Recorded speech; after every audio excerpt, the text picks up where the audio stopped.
Magandang araw sa inyo mga kaibigan. Itong ating almusalita sa araw na ito, January 2. Ang ebanghelyo natin ay John 2:22 to 28.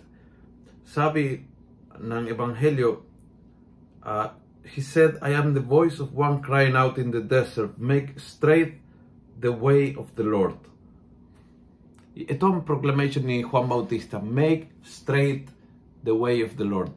Maganda ngayong umpisa pala ng bagong taon na tanungin sa ating sarili, ano nga ba ang mga baluktot na daan sa aking buhay?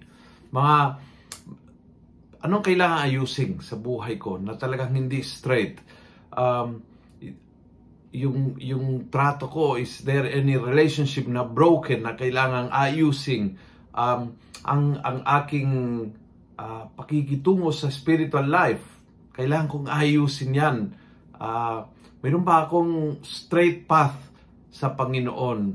Mayroon akong habit na magdasal daily. Mayroon akong habit na mangumpisal often.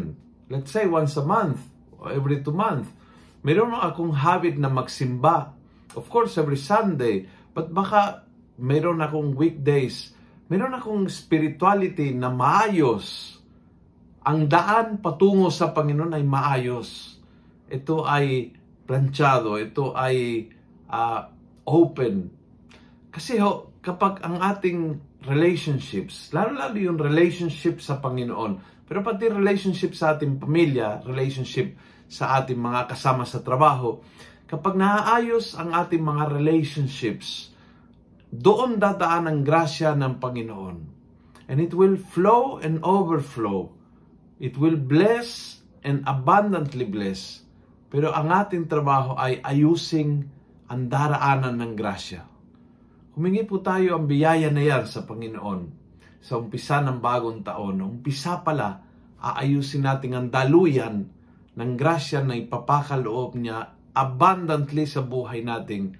At alam natin na iyon ay talagang darating at darating ng siksik-liklik at umahapaw pa. Kung nagustuhan mo ang video ito, pass it on. Punuin natin ng good news ang social media at gawin natin viral araw-araw ang salita ng Diyos. And God bless.